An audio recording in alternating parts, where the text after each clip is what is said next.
Welcome. I am coming to you from the Como Montessori Fine Arts Department.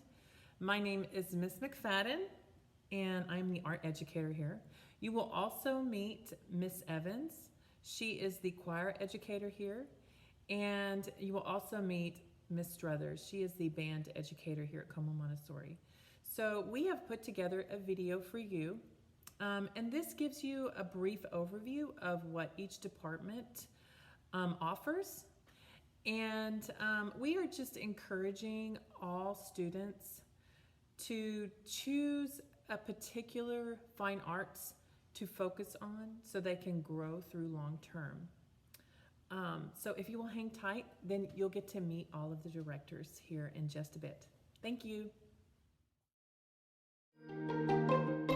Independent learning in a collaborative, creative environment is essential for Montessori learning. My name is Christy Struther, and I'm the band director at both Daggett Montessori and Como Montessori. I've been teaching in my position since 2010, and every year has been a great adventure. I strive to provide my students opportunities to act as peer mentors while they grow, as they discover their own unique talents and strengths. At the same time, I search out opportunities to collaborate with many of our high school band programs. It is wonderful to see my former students in leadership roles in their high school programs as they mentor the students I currently teach. Our alumni have gone on to serve as band members in leadership roles as section leaders, drum majors, color guard members, drum captains, jazz musicians, and symphonic orchestra members as well. I find great joy when I hear from former students who are thriving in our collegiate programs. My experience in education lends itself to help me guide my students in their growth. I have been teaching since 1999, and it has been incredible to see myself grow right along with the students I teach. I have a bachelor's in music education with an instrumental emphasis, as well as a minor in English composition from Oklahoma City University. Through hard work and diligence, I was able to attend my university on 3 scholarships. I was very fortunate to receive the OCU Music Scholarship, the Freshman Academic Scholarship, and the Gene Nelson Scholarship. To this day, I am so thankful to my university for the opportunities I experienced. While there, I was honored to be a founding teacher of their Performing Arts Academy. During my student teaching year, I was selected by grant recipients from the Kirkpatrick Foundation to found band programs at 5 private schools in the Oklahoma City area.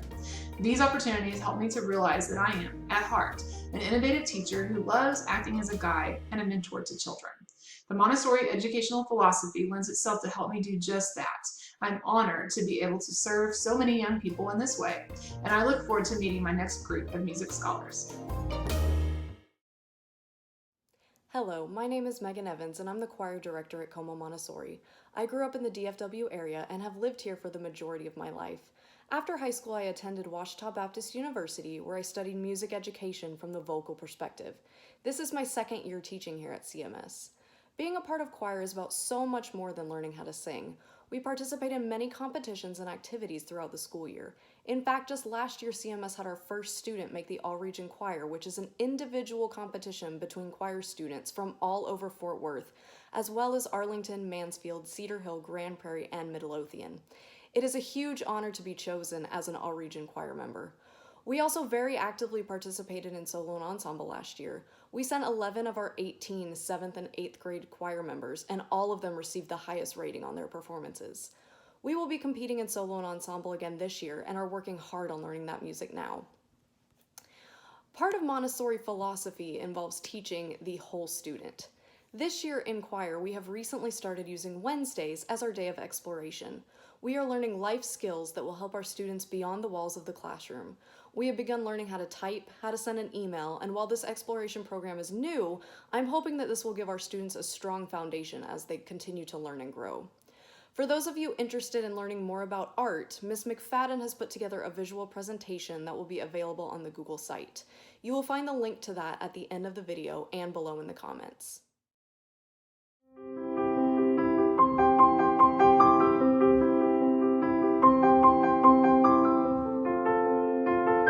Montessori philosophy and the role of the fine arts in education. Dr. Maria Montessori remains an icon in educational philosophy. The wisdom of her words continue to ring true. Montessori observed, "The child should love everything he learns. Whatever is presented to him must be made beautiful and clear. Once this love has been kindled, all problems confronting the educationalist will disappear." Though the benefits of Montessori's observations should be self-evident in the many examples we have of fine arts education, Let's look at how this relates to current research findings. The Dana Consortium report on arts and cognition reveals significant findings. From this study, we know that an interest in a performing art leads to a high state of motivation that produces the sustained attention necessary to improve performance and the training of attention that leads to improvement in other domains of cognition. Training in acting leads to memory improvement through the learning of general skills for manipulating semantic information. Children with early training in the visual arts have a higher degree of phonological awareness, auditory skill correlated with reading ability than children with no such training. Specific links exist between high levels of music training and the ability to manipulate information in both working and long-term memory. These links extend beyond the domain of music training. Musicians score better compared to the non-musicians on a test of long-term verbal memory, but this advantage disappeared when we prevented the musicians from rehearsing the material. We also found evidence that the musicians had a greater span in verbal working memory compared to the non-musicians. We attribute both of these effects to the enhanced use of rehearsal skills in musicians rather than to a hardwired difference in verbal memory capacity. Participants who had formal music training showed significantly stronger neural enhancement and suppression effects, indicating better cognitive control. Results suggest that formal musical training may generalize by having an impact on the other brain systems. Intensive music training is associated with improved performance in the core mathematical system for representing abstract geometry. All of the fine arts disciplines complement one another and enhance the foundational education of our young scholars. Our intention is to create an expression of Dr. Maria Montessori's wisdom that is exemplified in our presentation, to show that it is evident how our fine arts programs impact our scholars' educational experiences and growth. As Dr. Montessori wisely wrote, "The child wants to do and see and learn for himself, through his senses and not through the eyes of an adult. The child who accomplishes this becomes a full person. He is educated."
Thank you for watching our video. We hope that you learned a little bit about each of our programs, as well as how we include philosophies of Montessori learning in our teaching. If you would like more information, please visit our Google site, which will be linked at the end of the video, as well as down below in the comments. We look forward to teaching you.